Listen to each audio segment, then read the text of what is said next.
So Alex, tell me about how to apply self-awareness with your clients. I don't know. Well, let me see. Where do I start? I think one of the things that's self-aware is actually, you know how I apply self-awareness to clients is being honest with them. I think I brought this up with you before Right. because, like, you overcommit and then you end up following, and then you can't follow through, or you don't say the words that, like, hey, just being honest with them and saying these famous words, "I don't know, and let me get back to you." Because I think a lot of times when you're not self-aware and you're really afraid, you'll say things out of fear, and you all of a sudden Right. you go, why didn't I just say that? Right. And I mean, we've had that interaction where you had to help me out with a client. I'm like, oh my gosh, did I just overcommit? We just talked about that client yesterday. Right. And I think that's one of the things that's really key about being self-aware when you're working with clients is, one, before you come into the meeting, you got to go, what do I know?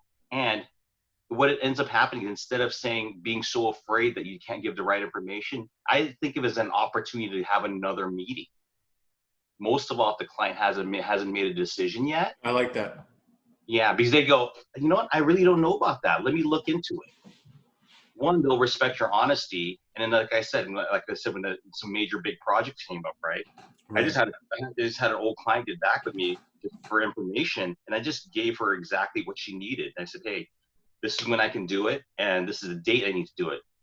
And you can't presume what the other person is thinking unless you ask. That's Right. another part of being self-aware.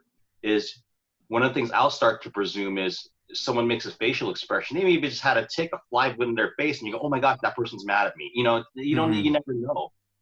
And I think that's one of the parts where part of being self-aware too.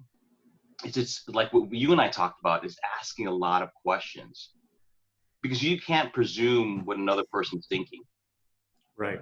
And all you know is the only person that you can control is your actions. When you start getting nervous, you start to understand, okay, I'm getting a little nervous right now. Why am I getting nervous? I said, oh, wait a minute, because I feel like I don't know the answer, and I'm afraid that I'm going to lose this client if I don't know the answer. But I think what you're selling is more than the product. You're selling, or your service, you're selling you as a person, because you're the one that's interacting with them. That's my thought, No, that's good on the self-awareness, because how I train the website consultants at JRM Web Marketing is ask a ton of questions. It's hard because they're supposed to be the consultant, right? They should have all the answers. They should be an industry leader, right? But to an extent, yes, you should have more information than the prospective client. That is true. But I also train them to be confident and to speak with authority, right? And if they really don't know something, for them to really ask more questions. Or what you alluded to, which is, I don't know, but let me talk to the team and get back to you. Yep. Because one thing that I have seen a lot is prospective clients, and even your clients, if you're fully transparent and you don't know, that goes a long way. And it builds the trust in the relationship. It's someone that they can rely on and go to, instead of someone that says over promises and maybe can't deliver. Yeah. Or makes a lot of assumptions, right? Mm-hmm. So when you have someone that makes a lot of assumptions, you don't have facts to work with. That's true. And if you don't have facts to work with, you're guessing what the client's needs are. You're guessing what they want. And that just becomes a headache project, because we're just running in circles. That's true. I think we've working together. I think we've dealt with that together, even separately. That's a great point. Right. I think another part you alluded to, I think what's really, I'm starting to see what you talked about, is the fact that asking a lot of questions is very key. I think of it this way, right? It's like someone has a menu, like everyone likes to go to Chipotle. I love Chipotle. I know. I've sat with you in meetings when you're eating the chips. You really do a great job keeping the focus on you. It's weird. Okay, but dude, you make me laugh a ton. So we should do another one about how to respond in meetings and sometimes not to make them boring. That should be another talk we should have. But back to what we're talking about. So it's like you're the person in Chipotle, right? Everyone knows they want these different ingredients, but as a consultant, your role is to find out, okay, to put those ingredients together to fit that one person's needs. Because I always, when I talk to people, I'm doing design work, the video game, website, or branding. You're always going to be doing questions, asking as if you're branding and you're learning about their business.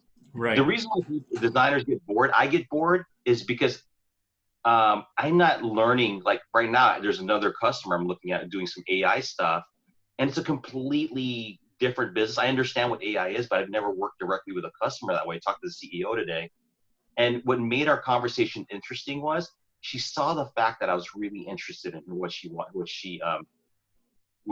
to share, and she did like 90% of the talking. Wow. And in another part too, she loved the fact that I was actually taking notes, and she said, wow, this guy really wants to learn about our product. What ended up happening was, once you, like we said, talk about self-awareness, is one, and I already talked about in my last one, is I know that I have a learning disability and have a little bit of dyslexia too. So I have to take notes in my client meetings. So what ends up happening, I have these notes that are set.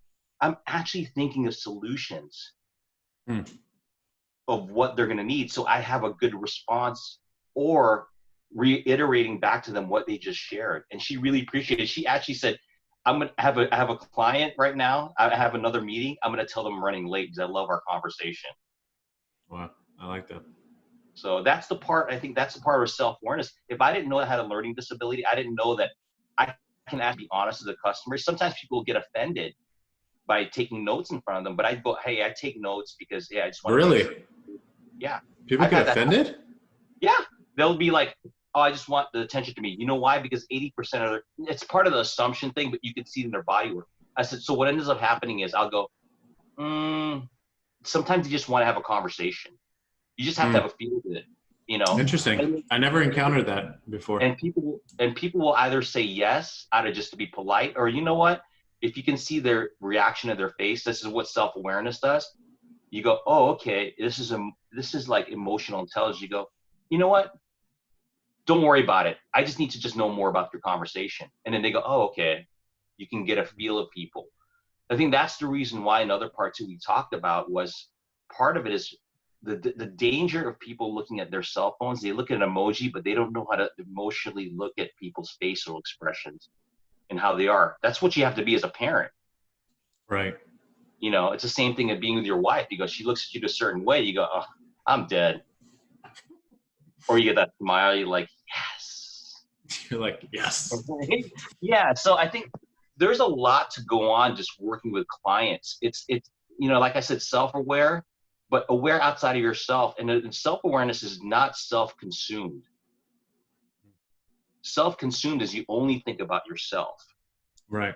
And you have no thought of what the client is thinking. So that's the part where empathy, compassion, and just being aware of your customer is very key. You just go, okay, it's not about me, it's about them. And then before I come into a meeting, I actually say this to myself: my role here is to learn and to give.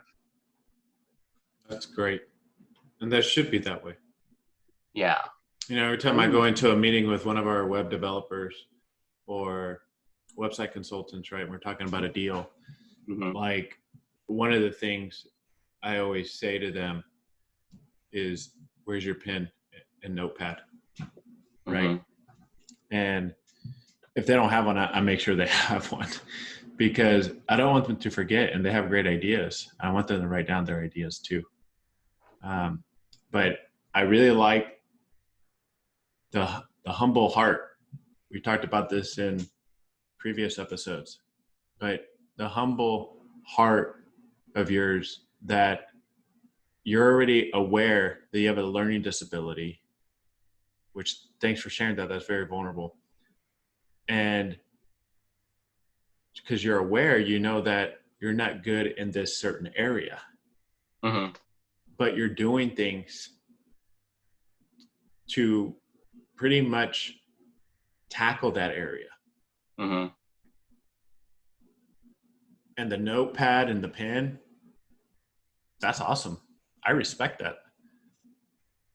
Anyone that has a disability or not, if you bring a notepad and a pen, that tells me you want to learn. That tells me you want to take an interest in my life or my business, right? Mm-hmm. If you don't, you're just here to have small talk. This is the way I interpret it. Oh, you do? Okay. Mm-hmm. So I respect that a lot. And I do that with all my clients. I tell them, hey, if you see me looking down, because we're doing all these Zoom videos, right? Conferencing calls.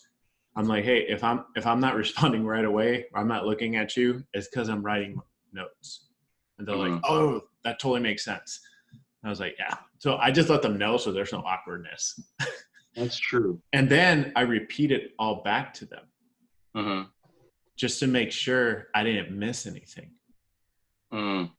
And they appreciate that greatly. And I also want to make sure I don't miss anything either, because I have to deliver this to the team.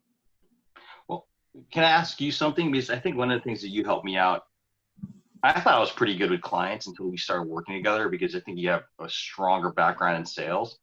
Mm-hmm. And just even with that, like my thing is, was it something that you developed asking more questions, or was it, did you learn from like, okay, I messed up in this area, this is an area I need to grow? It was just a growing process. I mean, how did you get to that point? Because you bring that up, you bring that up a lot with me. You know, It definitely helps me a ton. It reminds me, like, okay, it's not about me and asking them. You always ask, you ask me once in a while, like, hey, Alex, did you ask them questions? Right. Deeper. I'm just curious. I mean, it definitely wasn't overnight that happened. Yeah. I think growing up with my stepdad, who's an entrepreneur, just seeing him talk sales, doing the invoicing, I would help him out in the office too, typing on the keyboard, sending him out emails, and phone calls, meeting his clients in person. I was super insecure. I didn't know the heck I was doing. I was a teenager, People gave me hundreds of dollars for a service. I'm like, is he going to pay me any of this? Am I going to keep any of this? What's my half? So to me, I just learned, and he would teach me, right? Oh, okay. And then here in Silicon Valley, I've been around a lot of people in tech sales, right? Mm-hmm. And there's some that do sales pitches, which nobody likes, right? And you can tell who's a desperate salesperson and who's not. And then there's people that I've seen that are really successful because they're humble, they're honest, and they're hungry, but that's not overarching, right? You can tell they're determined, they're hungry and everything like that. They're just work hard. But the honesty is what comes out. I think that's the more overarching is the honesty. And to me, what I've learned from them is they'll ask, even if it's 22 questions, right? They do a pre-qualification process with the prospective client, and they'll ask like 22 questions. Yeah. And it's very detailed because they want to know if they're going to be a great fit or not. And I've seen people that I admire that will ask them all the questions, is not a good fit, and still take time, even getting off the phone with them, to find that person a solution, and still call them. And when I see salespeople, they're like, wasting my time, on to the next, right? They'll completely drop the prospective client. So when I saw that, I mean, that caught my attention. Yeah. That was very attractive. And I was like, this guy's genuine, right? And the people that are not a good fit end up coming back to him. That's true. I started thinking, what makes him different than others? Right? And I took note and everything, right? But I think over time, what it boiled down to, which is funny because it goes around the self-awareness and how to treat your clients, your coworkers, your boss, projects, relationships, is you just take an interest in other people, right? That's good. Yeah. And when you take an interest in other people, you get to really find out who they really are. You'll get to find out what their personal and business goals are. You get to find out what their budget and timeline is. You get to find out how their marriage is doing, even though you didn't want to hear about that. True. Like you just get to know them a lot more, right? I mean, you have clients where, you know, maybe when they were a prospective client, you're talking about this AI company that is a prospective client, right? Yeah. But, you know, she asked you a lot of stuff. She provides you a lot of stuff too, right? But that was someone who's willing to work with you because you're genuine and you're honest and you're willing to help them. And honestly, you took an interest in them, right? People feel if they're dealing with someone who's genuine. They can feel it. They can sniff it out too. I mean, people are not stupid. It's true. I mean, some people would argue with that opinion. Say people are stupid. But yeah, my wife will tell me it depends on the day with you. That's true.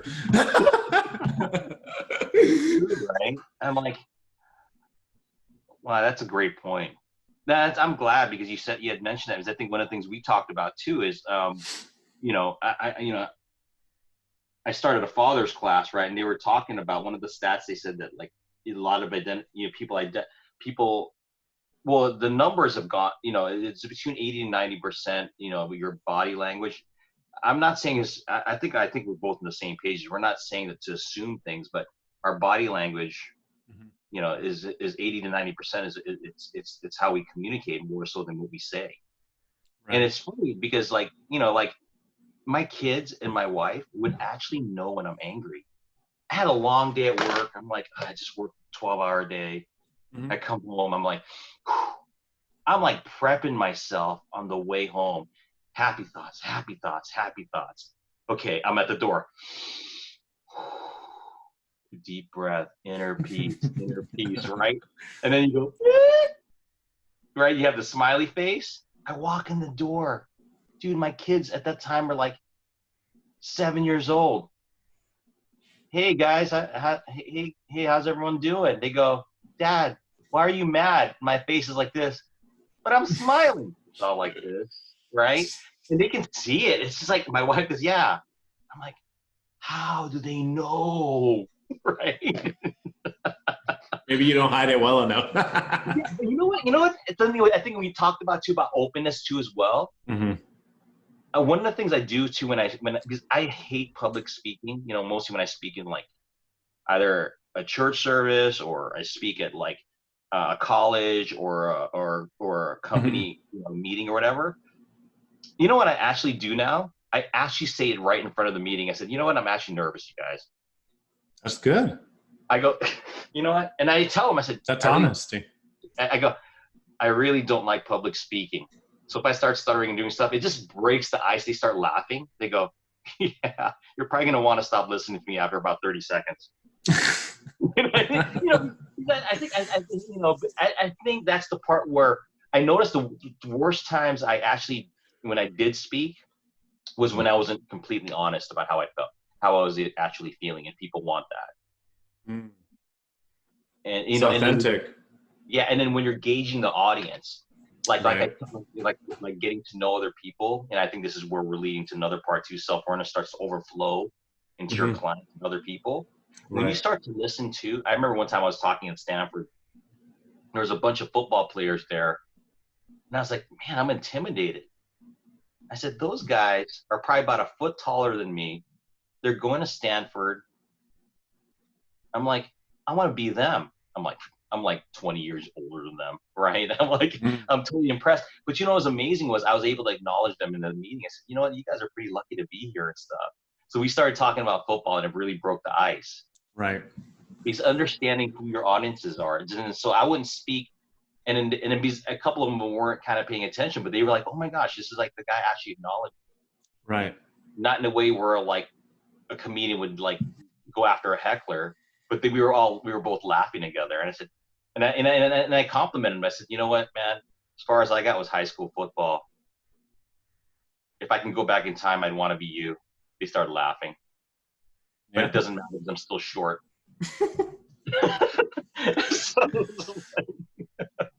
So yeah. No, but I think that what you're saying is on point, the honesty part, because one, having the self-awareness, right? And not everyone's going to respect your honesty or self-awareness. Yeah, that's true. I've had a client, actually I still do have a client that, you know, I remember telling her about a website project that we were working on, and she mentioned, I want X, Y, and Z done, right? And I said, well, you know, I'm a little worried about this and this. It's like, okay, well, Seuss, what's it going to help you not to be worried? And that's literally how the conversation went, right? And I was like, wow, I was trying to be honest about the reality of the project and X, Y, and Z. So I'm like, okay. But I continued to be honest. I said, well, look, if I keep doing these kinds of projects, I don't see how it's going to work out in the long run. And I explained everything, right? There's a lot of details. So for the sake of time, I'll just get to the point. So what it ended up building, though, and I didn't even realize it, was it built an intimate relationship with my client. Like,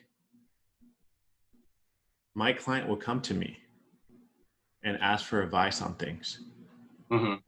Will ask for my feedback or want me to tackle the project before anyone. Right? So what that honesty, though people may not like it or respect it in the moment, it actually is still you. It's still your personality. It's still who you are. And at the end of the day, that person is going to have to run with people they trust. And I would go with the person that's the most self-aware. Yeah, that's true. It's not deceitful, but is honest, right? Yeah. And I didn't even see that. I was just kind of like, all right, that's the last time I'm going to say I'm worried. That's just where I went automatically. But then later on, I was like, you know what? No, it's good that I share that I'm worried, because I really am worried. And X, Y, and Z is going to happen if I don't speak up about this stuff. So I continue to speak up with it, right? Which took courage to do. But it provided the results later that I had no clue. Yeah. Right? Yep. Exactly. So, go ahead. No, I think you brought up a great point. I think one of the things too, I use that too as well in life in general, because one of the things, the fact that they were still able to communicate, and it's actually a good way to actually, I hate to say this, but in a way you're vetting your clients and you're vetting relationships. Because if they can't accept you for who you are, definitely business, a client doesn't even have to like me, as long as we're able to work together, professional. I mean, I've worked with clients that just I really don't like your personality, Alex, but I can work with you, right? And there's clients that we get along, but I can't have a business relationship with them, right? So I think I use that thing as just vetting, like, and then sometimes I used to panic, like, oh my gosh, that person didn't like me, but it says, well, did he like our services? So he didn't like either. And then I would feel so bad losing that client, rather than thinking, what kind of headache? What we talked about earlier today. What kind of headache would it be if I did take on that kind of client? So I think that's the part I think one of the things of being self-aware too is going, could I handle working with someone like this and letting them go? It's just like having a relationship, not just business relationship, but a personal relationship. And that's why it's very important to ask a ton of questions up front first. Yeah. Because sometimes you don't even know the real person until you're 6 months into the relationship, working relationship, right? Yeah. Until you're 6 months into it and you're like, wow, I didn't even know this person was going to be like this. Everyone feels this. It's like a couple girlfriends I've had. I don't even know why I even dated her. Right? They're probably saying the same thing about me. I'm like, no wonder I'm going out with someone else. Right? But it's serious though. I mean, that's why you have to have a lot of questions. Yeah, I'm glad you actually brought that up. I think I learned more about that even now, and like I said, even though you're younger than me, you can always learn from somebody. I think what you brought up too as well is like, that's the kind of mindset you need to have when you and when you take the time to learn somebody, are you willing to ask yourself those same questions personally? Mm-hmm. And what kind of, sometimes that's actually a good thing I do too as well. I think through some of the questions I ask, how would I answer that question if it were my own business? Because that's part of some of those questions I have with branding. I've been able to use it with some clients. Mm-hmm. I said some of the branding questions that I have, I use it for design too. It actually helps them be more aware of their company. After they go through the process, they go, dude, Alex, I never thought of my company this way. I saw some of the questions that, we have one of the clients that we're working on currently, right? Yeah. And he showed me, your branding work and the questions that you asked him. And when I was reading over the questions, I'm like, wow, these kind of questions make you really think about how you're going to build your company and why the heck did you start a company, right? Like, let's get to the motives and let's also figure out what your 5-year, 10-year plan is going to be. So those are great questions. Seriously, it made me think about my business too, right? You know what's funny? Even those same questions, I have to ask myself those, and some of those I still haven't answered. I'm not going to be a hypocrite here. I'll be just like, hey, those are questions because I'm so used to giving, but I got to remember, I got to make sure that those things are being applied. And then what that happens, it builds a business model. And it's funny, He just called me this week. He goes, hey, Alex, we're pivoting our business. Another thing. I said, remember I told you the way we work together, my goal is for you to empower yourself to make those decisions. I gave you those questions already. Go over those questions again and see where you're going to pivot. And he did. And he called me back in 24 hours. We just did our name change. We just did this. And when we know what to do, I said, that's awesome. You know how to build your own company. That's awesome. Know just as much as a designer and someone, now you know how to brand your own company. That's awesome. Now he's not my client anymore. He doesn't want me. He doesn't need me. He totally I just want to stop this podcast. I just want to cry. Stop. You're too funny, man. You're too funny. Hey, so last question that I have. Sure. All right. And I want to learn this from you because you said something in the last episode that made me think what it was, but I wasn't very sure. You talked about, let me see, I have it here. Managing up, managing down, and yourself. What does that mean? So I didn't know about this until someone told me that the reason why you didn't get along with your boss, Alex, this is some guy who started major companies from HP and all this. He was just giving me input. I said, I was mad because I wasn't getting along with one of my senior producers in this pretty big company. And I was just and we had a falling out. Yes, I make mistakes too. He goes, but I felt really good at myself because the thing was I managed my people pretty well. And I think I managed myself pretty well.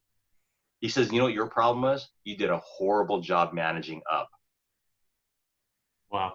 I was like, okay. So he explained that to me. So let's start with this. So we'll start, and I'll end off with managing up. Actually, let's start with the bad news first. So managing up is being able to communicate with your supervisors and people above you. Mm-hmm. I was already an art director, but there's a senior producer I work with. The producer's not necessarily my boss, but they hold me accountable. They're like the project manager. And then I had one of the VPs. of this major big company talking to me, right? Got I it. did not get along with my senior producer. And the thing about it was, this will lead into the other part of managing down. What ended up happening was I wasn't communicating enough with him Hmm. because my feelings were hurt. And then so what happened was, because of my bitterness, this is the self-awareness part, I should have been more aware. I was kind of like not communicating and not just talking. It's not like I was going off on him or anything. I mean, I'll be opinionated sometimes to a point where it's detrimental. It's like, is it worth fighting your battles? That's another part of managing up. Is this what I'm gonna share in this meeting, is this really gonna help it move forward, or am I just blowing up just to blow up? Right. Because the goal is about unity. Sure. So as soon as I felt like it became about me, I had issues with I mean, of course, I didn't like what the senior producer was. Probably didn't like what I did, but I did things where I didn't communicate with him. I was thinking about moving to another team. That was a no-no. Not sending emails, like, or I didn't have any secret meetings. I'm not like that. I've had people do that with me, but I was just, because managing up is very key. No matter how you feel about someone else, it's a professional relationship. Right. And just no matter how your boss feels, or you feel like they're not taking care of you, managing up is making sure that you keep the relationship professional. It became personal. It messed me up because it damaged my relationship. When I don't manage up, it messes up my peers, Hmm. and it messes up the people I'm managing myself. That's a good point. I can see that. See, that's why selfishness is so destructive. So I recommend the best way to manage up is, no matter how you feel about your boss, communicate with them Hmm. before you start complaining to other people, his supervisor and stuff. There was times I went above him and spoke to someone else. This is humbling for me to share this, but rarely people will share this. I listen to a ton of podcasts. They always share how great it is to be a boss and this, but they won't share personally about the mistakes they made. My mistake was I should have communicated with them. And another part too, I was intimidated. That's self-awareness. I was Right. afraid to talk with him because I didn't want to look bad. So let me go around him and talk to his boss. And it was not good. Right. And what you do is you That start is self-awareness. but the self-awareness came right after the situation happened. So that was wrong. I should have had self-awareness of that. I probably would have been working for them. No, I'm happy where I'm at now. But I think that's the point where I think that's very key. And I think because I had someone else sit down with me, self-awareness doesn't come from you being aware of yourself, but letting other people give you input and sharing the areas where you give them the full story. And then they'll give you a perspective of, like, because they didn't hear the other sides for the senior producer, right? But because he's not objective, his focus isn't on me and my side of the story. He's like, well, let me just look at it outside of that, because this guy's been he's made major startups and major huge corporations. So he's worked with people like this. So he looked at me, he was like, and I let him teach me. So now I'm a lot more aware of managing up and communicating, and it became less personal. So the next part I want to talk about, do you have any other things to share? No, that makes sense.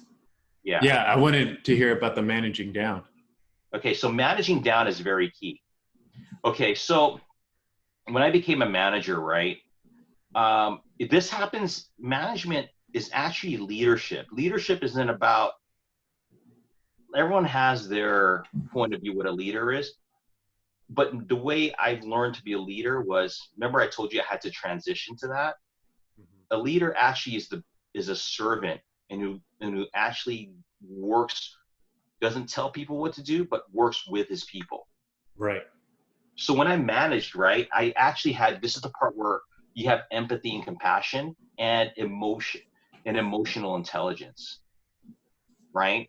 You're not there to be their buddy, but you're there to be fair, and they need to know that you care for them. So one of my teams, I had like 16 artists internally, another team in India, 2 teams in India, a couple of other teams that were there, right? So part of my managing up is I go, you need to know every single person in your team. So I knew everybody except the team in India. I just knew them as a group because we'd have like 10 o'clock meetings at nighttime.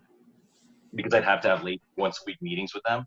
Right. And other guys from Gosh, Taiwan. that's rough. Yeah. So, but we enjoyed spending time with each other. And then one of the things I did, this is where the answer asking question is, you need to find out how much you care. Because I was wondering, these guys were really fast, just as fast as the guys we had. And then what ended up happening was, I think they had an issue with, I think they wanted to get more money, right? And then another part too is you got to go, okay, we're already on a budget, even though our company has a lot of money. Corporate always wants to save money despite what happens. That's normal. But I felt like that team in India wasn't being appreciated, right? So I put myself in their shoes. I said, so people use, it's one of the stats that you can bring up a lot. I don't know the exact number of the stat, but people usually leave a job because they feel discontent because they're not being appreciated more than the salary. So I asked them, I said, hey, you guys are like one of the best animators I've ever seen. They were doing our 2D animations. I said, you guys turned that stuff around. I said, so what kind of equipment do you guys have? So I thought they had the same equipment we had, a digital screen where you draw on, like Wacom, Right. you know, $2,000, $4,000 machine in their desk. Oh no, we have this little tablet we can get like at, you know, Walmart or Target. It was like the lowest end Wacom tablet, not even on a screen. It was like, are you serious? And you guys are able to pump out work that fast? So here's the part. I was like, I took the time, I did some research, and I said, I'm going to take care of these guys. This is one of my managing up. And I said, and I'm going to consider the company.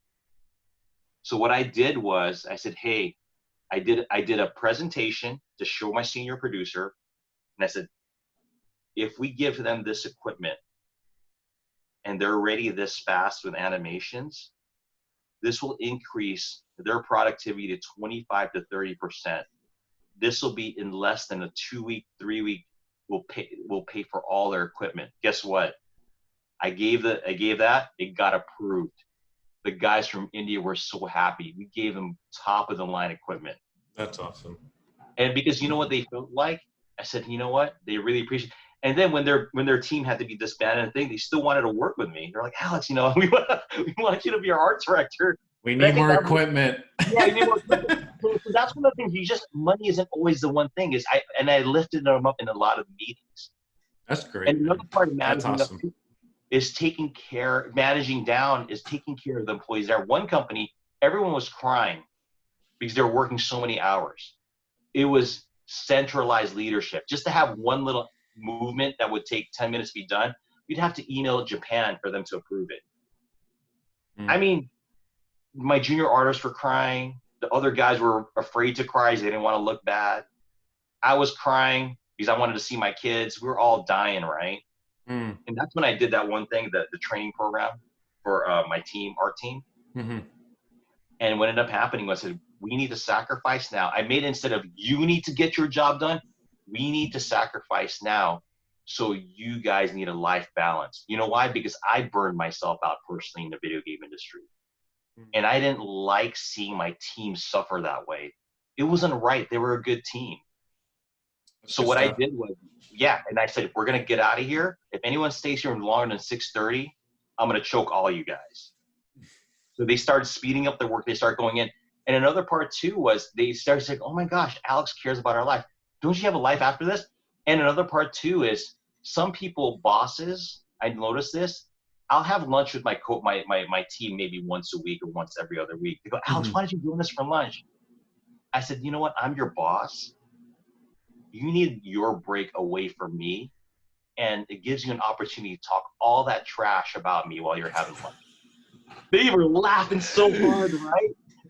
They were like, but actually, in a way, I was serious because we're spending like all day together, right? Right. I do join them. We do go out once in a while, and then it's good boundaries. Yeah, and then you set those boundaries and you start taking care of their life. That's what managing down is. Managing down isn't a helicopter leadership or parenting or whatever you call it, or micromanaging. It's caring. That's awesome. And what about yourself? Managing yourself managing yourself is actually one, you're definitely, everyone talks about their scheduling, making sure you're taking care of yourself. Mm-hmm. Oh, and another part too is this is part of it. Whatever advice I gave those guys, you guys need a life work balance. When they started that team that I told you was staying late at night, Mm-hmm.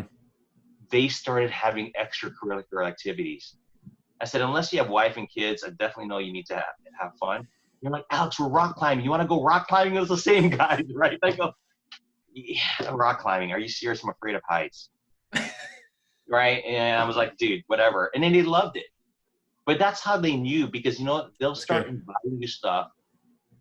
Alex is still professional. He goofs off. We take our trips together, but he lets us have our boundaries, and they'll start inviting you. That's awesome. And then, so with me. Thanks for explaining all of that.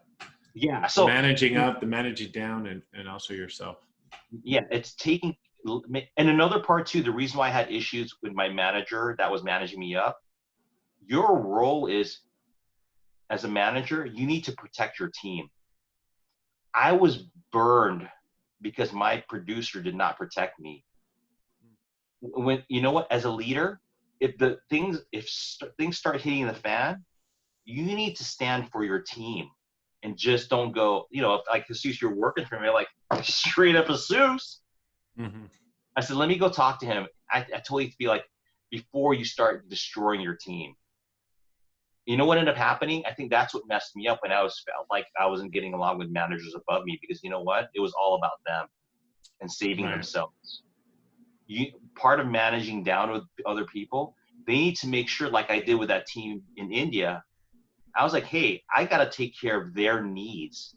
Make a proposal. It was like $70,000 to $100,000 worth of equipment for 8 guys. Wow. Yeah, and it got all approved because I put the numbers down. I took the extra time out of my work schedule to make sure they were taken care of. Another part that was managing down, this one artist was so stubborn. You need to sacrifice a little bit with people. I felt like he had a great idea, but I didn't think it was going to be fully there. I told my wife, I said, you know what? He's working late night to try to prove a point. He's not getting paid extra for this. I stayed at work until he got it done with him. Wow. That's sacrifice right there. But don't do that to ruin your family and your life.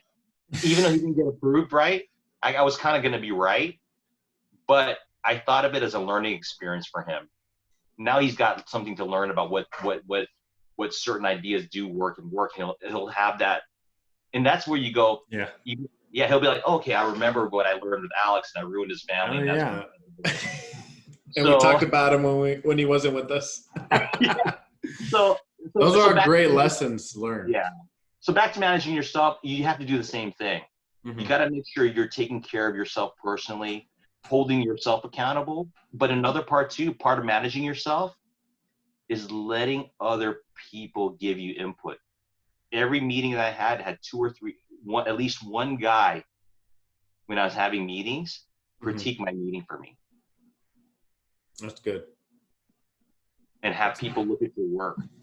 That's really good. So that's it. That's good. You have to be at a humble spot to have other people critique your work and to take the feedback in and be willing to change, because you care about the whole team, not just yourself. You have to have a level of motivation. You have to see past yourself in order to make bigger impact. But I think one of the key, what you had mentioned too, all those things won't happen if you're driven by fear. Mm-hmm. You'll always have fear, but when fear is what leads you, that's what's going to make it rough. You're afraid of losing your job. It all becomes about you. Right. Fear is the most dominating negative emotion that stops anyone from becoming great, that stops anyone from achieving their goals and dreams. I truly believe that. Yeah. Alex, it's been great. This is awesome. Thank you for your time. No, dude, awesome. It was great. I'm glad we had this time together. I know. So, yeah. We made it happen. No, you made it happen, because I'm on your show. Oh, definitely subscribe to Jesus McDonald's channel. Press the like button. Press subscribe. Click a comment. Alex will respond, not me. Well, thanks again, Jesus. I love our talks, man. It's just like this is how Jesus and I talk business too as well. We talk over a ton of stuff. That's good, man. Yeah, good laughs. Keep it professional, and we're family. So I love it. Yeah, dude. Thanks a lot, man. You too. Have a good one. You too. Peace.